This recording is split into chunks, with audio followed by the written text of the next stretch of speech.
Welcome to LGBT Live. My name's Ciaran Fox. I'm the manager of Youth Work Ireland, Cavan Monaghan, and I have a new microphone. Hello. Hi. Yeah, go on. Oh, hello. My name is Con Cullen. I'm a youth worker with Youth Work Ireland, the Bounce Back Project in Cavan, and now on to Melissa. Hi, I'm Melissa, and I'm from Youth Work Ireland, Cavan Monaghan in the Youth Information Project. And I'm Barry. I am the LGBT Youth Development Worker for Cavan and Monaghan, based in Gillishandra. So, guys, I wanted to go back. I know we talked about it last week during the Friday Live discussion about all of the most searched topics by young people in Ireland last year. But I wanted to go back over the topic that we touched on, which was Pridefall, which is something that sort of has reared its head over the last few weeks. Is pretty scary, pretty nasty, and just downright unpleasant. Barry, I'm going to go straight across to you to sort of see how are things. As far as I'm aware, I haven't heard of anybody local being targeted or anybody even within Ireland. But over to you to see, is there anything happening or is it gaining any traction? As far as I'm aware, it's not really gaining much traction here. But again, we are trying to ensure that our young people aren't impacted by Pridefall. People who hadn't tuned in last week maybe don't know what it is. Pridefall is essentially a sort of alt-right movement to claim back the month of June from the LGBT community, because June is historically Pride Month for the LGBT community.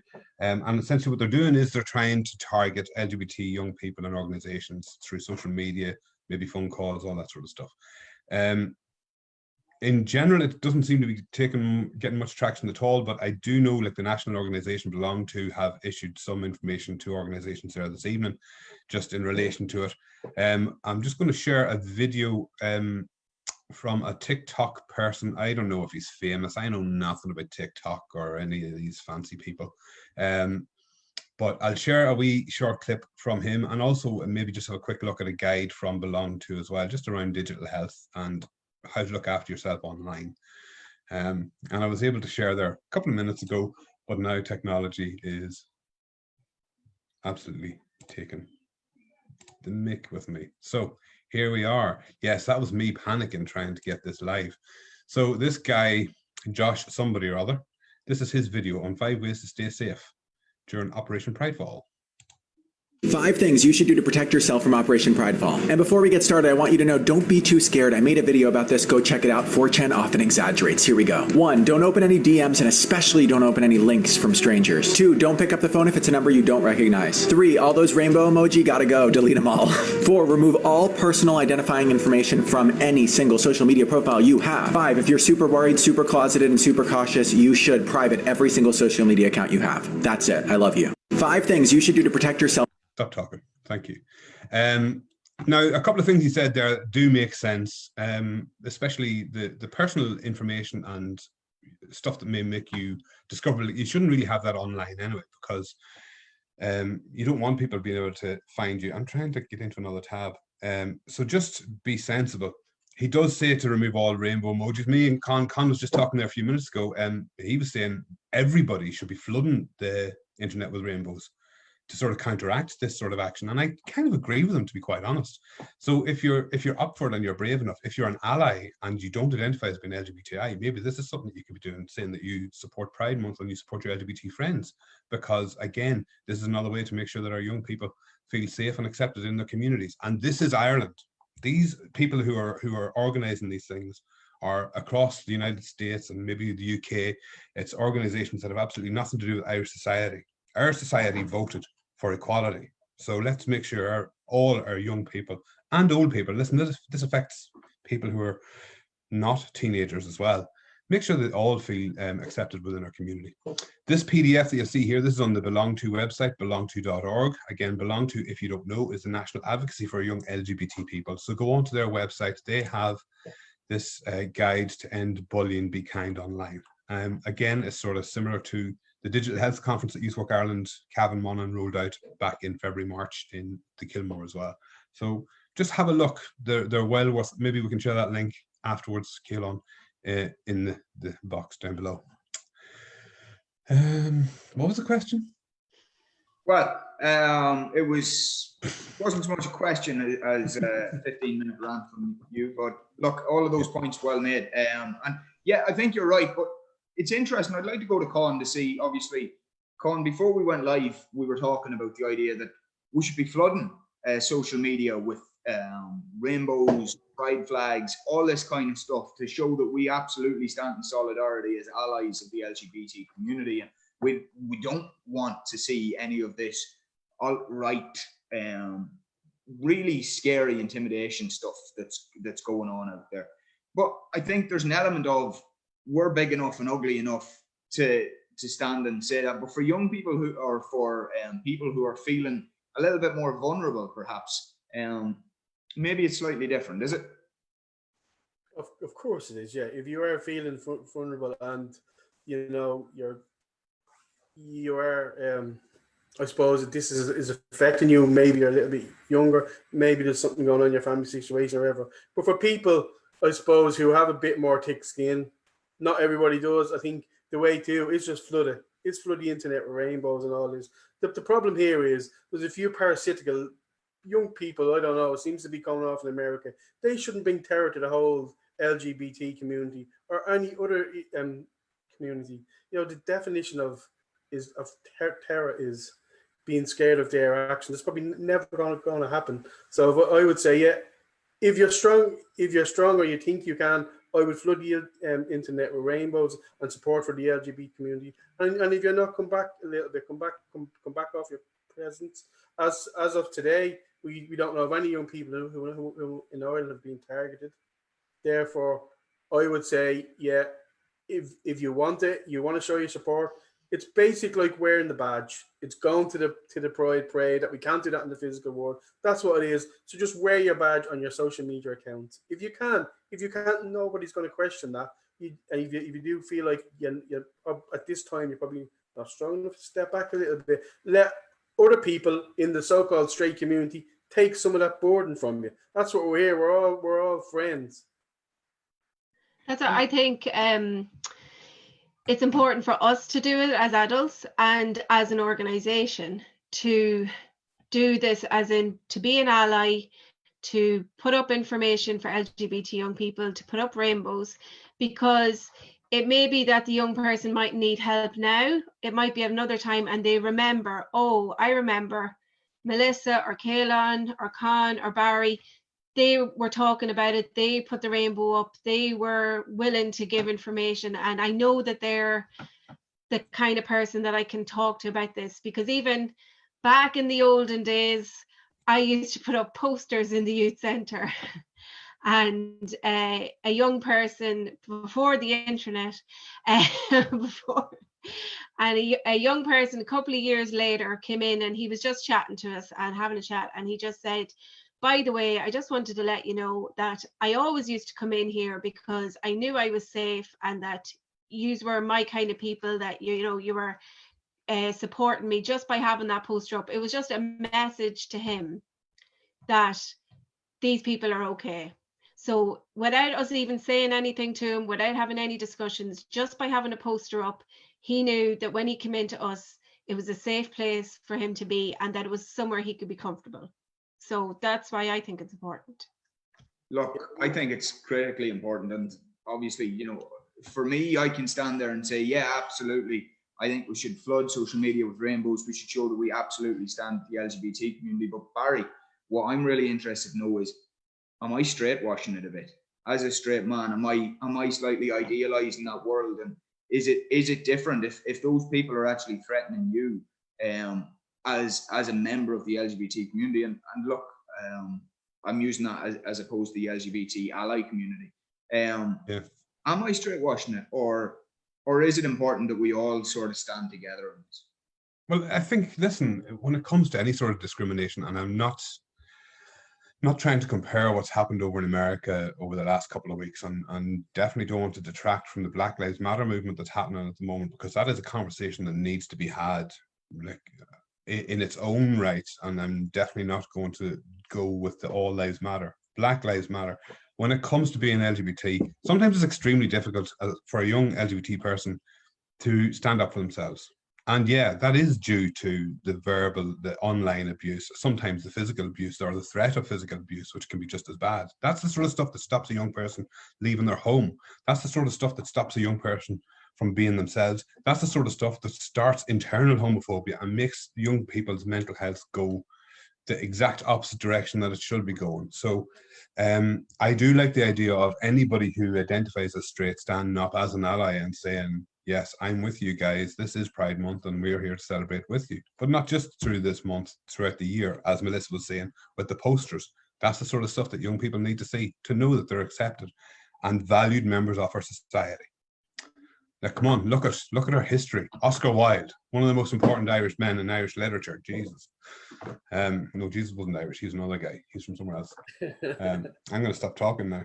No, but good point, Barry. But my point isn't this is why it's so good to be Irish or even live in Ireland, because we have this cohesive society, and sometimes you need the strong in society to go and protect all the other ones. So I would say it's a bit like denial of service, because this is what these people do. It came from 4chan. So what they do is they'll go and they'll just send this business loads and loads and loads of information on the internet, and that cuts them down. And that's what we're doing. We're basically just putting up loads more of information up there, and it's going to make their job harder to target. Mm-hmm. But the other thing as well to remember for young people, if you are targeted, because we did say that we don't know of any young Irish people, that doesn't mean that it hasn't happened. That doesn't mean that young Irish people aren't being targeted. So the important thing is, again, going back to week 1, when we started this conversation, we're here. Contact us. If you're getting abuse online, contact whatever platform it is and report that abuse. Report it. Don't just block the people. Report them. Because if you don't report them, they'll move on to somebody else. And if it gets bad, if you're actually concerned for your personal or physical safety, contact the guards. They're there to help you as well. So stay safe. Look, I think increasingly there's less and less places for this sort of intolerance and prejudice to exist. But unfortunately, we know, and anyone who hasn't been under a rock for the last couple of weeks knows that it's still very much out there. Now is possibly one of the greatest times in recent history to educate yourself and to be educated a little bit in terms of what intolerances are still out there. But yeah, okay. I want to move forward actually from that Pride Fall. I think, it's important to address it, but let's talk about something much more positive, which is Pride. The last time Pride came up, we were no one really knew what exactly was happening. It had just been announced that Pride was cancelled in terms of what it traditionally is, and that was Dublin Pride this year. What is Pride looking like now for 2020 in Ireland? Well, I suppose, it has been the parade and all the festivities that go on through the month of June have been effectively cancelled. But I know in the network that for Dublin Pride, they're trying to do a lot of online digital festivities. So if you go onto Dublin Pride's website, they have a list of different kind of events that they're looking to do online. And not just for young people, for older people, different generations of LGBT young people. And then on the 28th of June, they're going to do a virtual parade. So they're looking for people to send in their videos of them maybe walking around their garden, getting dressed up with their friends or family. And they need to have those in by the 18th of June, if anybody. And then they're going to live stream them on the 28th. From 2:00, and then they're doing a concert, an online concert as well, from 7:00 on that evening. Because you see, when you enter the Dublin Parade, you walked through the parade, and after that you would go into Smithfield, and there was huge kind of festival atmosphere, and there was different people singing and different kind of acts on, and it was a great place to kind of hang out after the parade and enjoy the festivities. So they're trying to bring that, I suppose, online. And then Youth Work Ireland Meath are having a quiz on the Friday. So they're looking for young people who want to attend that, maybe with their youth worker. So if anybody wants to attend it, they can contact me or Barry about putting a team together to be part of that. So it's just kind of thinking about what can we do, or what can we do to kind of celebrate Pride Month. Any other ideas, Barry? Yeah. Sorry. I have submitted for a team for the Youth Book Ireland Meath table quiz. So if anybody is interested, nobody has confirmed. Now these things as well, because we're using the likes of Zoom, especially for the more local and regional stuff, we are limited to participants. So if you're interested, you need to get in and you need to commit to it just to ensure that everybody has the opportunity to take part in it. But myself and the young people of Cavan Mon Rainbow Youth that were chatting there just last Wednesday during one of our weekly group meetings, have decided that we're going to do an alternative Christmas Pride parade. So that means I have to put a Christmas tree up in the house here, have some banging tunes, some banging Christmas tunes going, all that sort of crack. Possibly a bit of a quiz. So like the likes of Nikki and Youth Work Ireland Meath's event, while it may be limited, then those that can't attend his event may be able to tap into our event and make it a more local event as well. Like, yes, there's a lot of national stuff going on, but it is still good to be able to connect locally and know who's out there and that you can connect with locally as well. So that's another. But again, listen, I'm open for suggestions. I'm open for any sort of ideas, and whatever is feasible, we'll try and make it happen. It is a pity, like I know you're saying that Dublin Pride was cancelled. Yeah, last year we ran a Pride event in Cavan Town as well, and there was music, there was ice cream machines and candy floss and the whole lot. It wasn't a parade, but we had hoped to build on that from last year and actually do something in the two counties this year. So it is a wee bit disappointing for us that we haven't been able to hold our first Pride parade in the two counties as well. So we are looking for other ways to engage with people. And again, as I said, I think it was last Friday, or listen, I might have said it every time I've been on for the last month, I don't know. We are we are contacting local authorities and asking that they will fly the Pride flag as well. Just like the likes of our courthouses, the likes of our schools, our ETBs, the councils, the HSE, anybody that has a flagpole, please put a Pride flag at the top of it for that week. Just again, to give our young people the knowledge that they are supported and welcome in our community. And something that's become really prevalent and become a recurrent theme throughout all of these broadcasts that we've done is that this world is so much more than just a celebration of who you fancy or who you want to have sex with. So it's a celebration of individuality and of people. And I think that's really important. So Pride is so worth making that extra effort for, making a real effort to market, to celebrate it. And yeah, absolutely. I think the more that we can do locally, the more we can show young people and all people in our communities here in Cavan Monaghan and right across the country that they're accepted and you know they are absolutely part of the vision we want to build. Then I think that has to be something that is worth going the extra mile for and working towards. Con, anything on Pride that you'd like to just throw in before we move on? No, I think Melissa and Barry have said everything. I would just say, yeah, in the world, it's nice to have a sprinkle of difference in any kind of life because it adds variety to everything. And just funny, there was something I said last week on the radio, and a couple of friends rang me up afterwards that says, yeah, you were right, where I said, like, if everyone was like me, the world would be pretty bloody boring. Yes. So, yeah, and thanks, Yeah. Barry. Yeah, if you could run no. slightly faster next time, that'd be great. Yeah. Okay. I want to move on to something that's getting a lot of traction across the pond to UK. And that is, it's received 100,000 signatures on a petition to be debated now in the UK Parliament. And that is the issue of conversion therapy coming back up again. So people who are part of that LGBT community and this notion of conversion therapy, it's amazing how much traction it's received just instantly.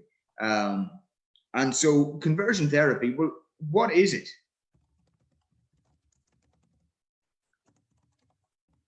Is that to me? Is that just a general question?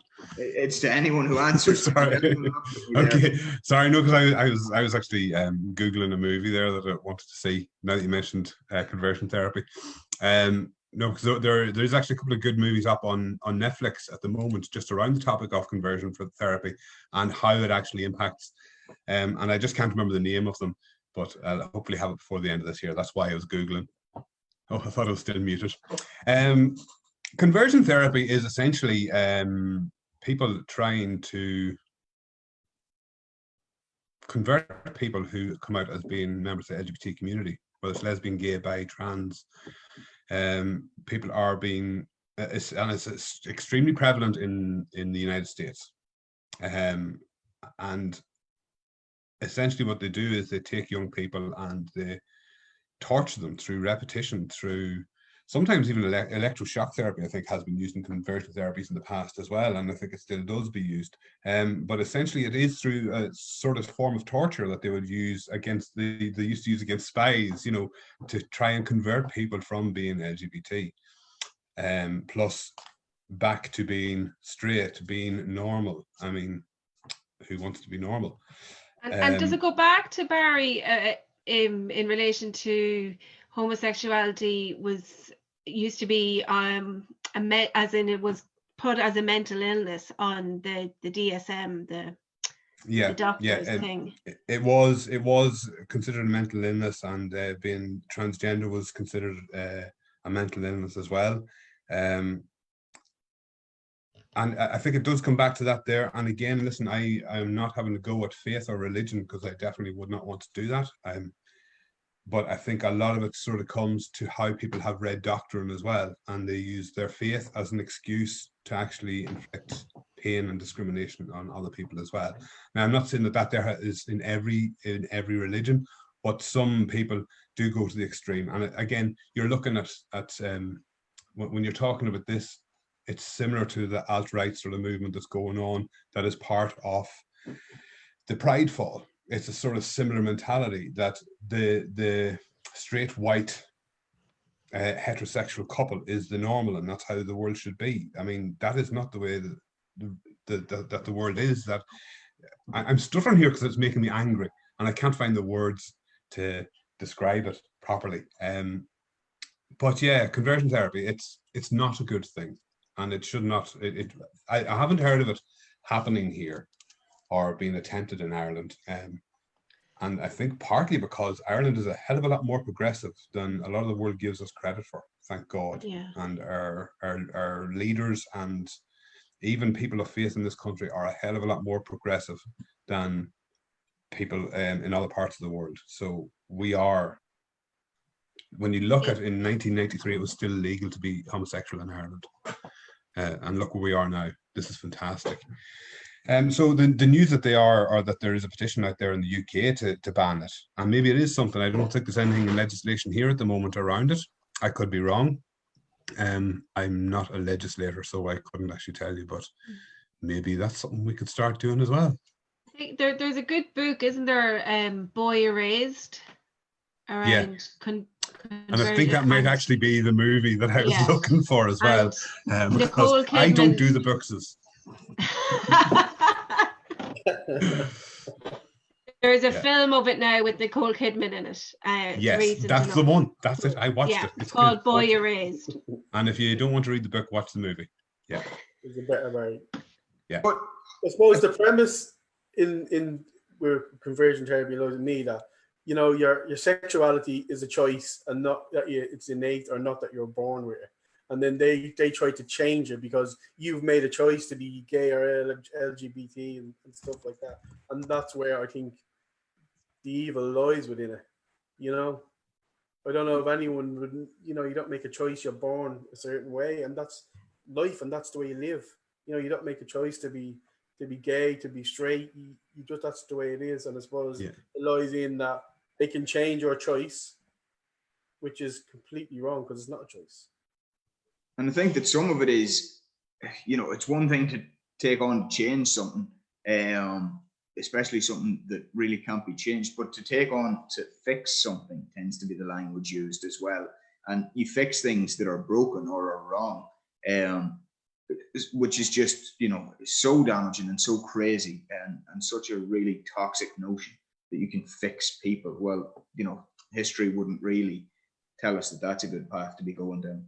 But, and the other piece, I suppose, is that a lot of the practices associated with this, like Barry, you used the word torture, you're right, some of them are horrendous. And And one of the responses that a lot of countries have come out with, because this has been gaining traction quite widely across Europe this last couple of weeks, is that a lot of the practices associated with this are actually dealt with under other laws. So because they're so horrendous, they're actually dealt with under different forms of torture and abuse and all those kinds of things. But I do know that, you know, there are countries who have brought in specific lines into legislation that say that any form to psychologically or however stimulate someone to with a goal to affecting their sexual or gender identity is illegal, and that's essentially the line I think that they're looking for in the UK with this petition as well, to sort of bring it all in under one umbrella. But yeah, any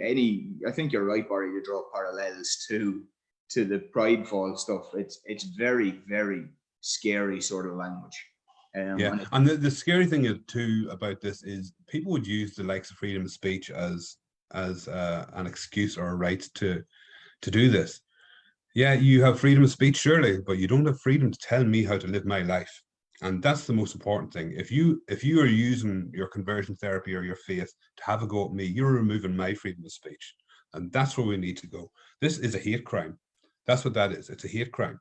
And I think proper legislation around hate crimes across the board, that'll help eradicate the likes of the racism we're seeing across America at the moment, the homophobia that we're seeing in some Eastern European countries like and Russia.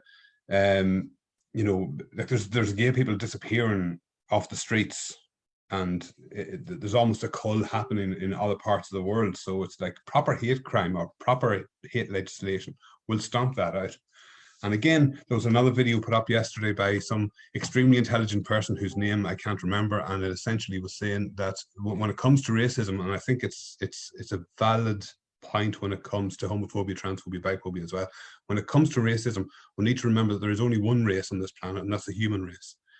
And that is essentially what we need to remember. We're all equal, regardless of what your own personal experience is. We're all equal, and that's how we should be living our lives moving forward. When you say hate crime, you're absolutely bang on. When I was on the JF show in Northern Sound last week, I may not have actually been asked about hate crimes, but I decided to give some of my findings on it regardless. And I did go looking for stats on hate crimes in Ireland, because we do have a loop, or not a loop, we do have sort of some gaps there. And it's very hard to get stats. One, maybe the only piece of legislation, certainly the only relevant piece I found, is from 1989, so over 30 years old. And in the 30 years following it coming in, there were 5 convictions under that. So that's not reflective of what we know to be the reality of living in Ireland. It's not the reality of living anywhere in the world. So I think you're right. Maybe that's the area that we need to be targeting our elected representatives to sort of lobby them to address that, because any hate crime is not okay. Yeah. Okay, we've got one more word, and I know we have words quite often. One word that has come up this week in a question that was sent in, and it was actually by a parent who didn't really understand it. And they've said, I love when you surprise us with stuff like that. Google, go. Okay, you won't need Google, you'll need your A to Z of LGBT for this one. It's about a young person who describes themselves as fluid, which is the word dealt with under F, Melissa. Believe it or not, you may or may not have figured that bit out already. Genius. Don't spell it PH. Fluid. What is fluid when we're talking about the world of LGBT for us? Well, that comes down to just your gender identity. And you're talking about binary or the removal of the binary. So when we're talking about binary, we're talking about male and female. And then there's all the different scope in between. So a trans person would not be on that binary. They may move to an opposing side of the binary, but then there's some people who just identify as being maybe gender neutral. So neither gender, male or female, specifically fits who they are. And then people who are fluid may be more masculine one day and more feminine another day. And again, this all comes down to that magic C word, choice. Let people choose and let them be themselves. Now, I don't have your definition, Melissa, so start if you want to go. Melissa, what's the right answer there? No, what I just wanted to say was, I suppose it's about not putting people in boxes and saying, you know, what are you? I think when I started working with LGBT young people, the word fluid was the word I learned the most, and the word that had more meaning than anything is the fluidity, and what society's compulsion is to put us all into boxes and to say, you know, which box are you, please tick.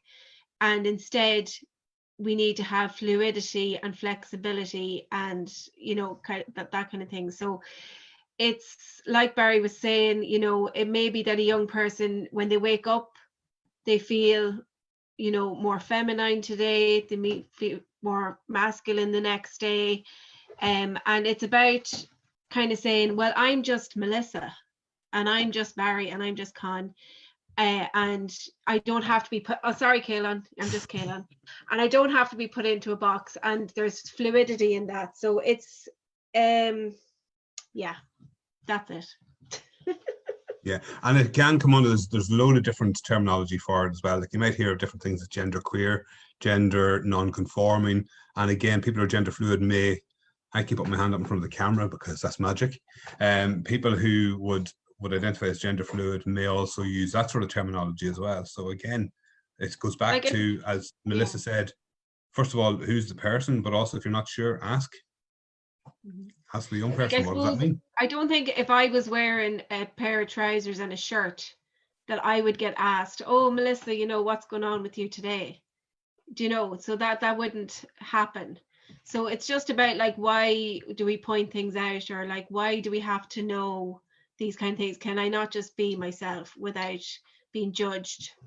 You know, I'm kind of trying to put me into male, female stereotypes. But isn't this one of the big issues with individuality and just the human condition? Is we do try to put things into boxes all the time, but the more we learn about anything, it seems, the more that we are using the word spectrum as opposed to boxes. You know, we don't, it's not as simple as what we might have thought when we were young children of happy and sad. You know, and that's at its most basic level. People are all different levels of happy, all different levels of sad. There's so much of life that is a spectrum. It's a fluid movement, and we're so determined to put things into boxes because that's nice and neat, and it's easy to pack away in our heads. But you know, it's also very, very limiting, and very inhibiting. Is it not, Con? Yes, it is. Yeah, yeah. Society wants to put us in boxes and wants to see, and people who are more free and I would say more in touch with themselves. The problem is society has been constructed to put us, man, woman, in a certain kind of box, and people who are more true to themselves and they're gender fluid, and you know what I mean. The more, I've nothing but admiration for people like that, because they're being who they want to be. They're not being who they're told to be. We are, in a lot of aspects, being told what we should be and the way we should act and the way we should love people and who we should love and what we should do and how our life should pan out, what we should go to college, we should get a degree, where people that are gender fluid, they're living the life their ways, and I've nothing but admiration for those kind of people. Yeah, and look, I think that's a good note to leave it on. Nothing but admiration for people who actually live their lives and are true to themselves. So, guys, that's where we're going to leave it for this week. We're back. Con, you're on Wednesday with the parents session. Melissa, we're back on Friday with Friday Live. And we're back next week, 5:30, with LGBT Live. So we will see you at any of those.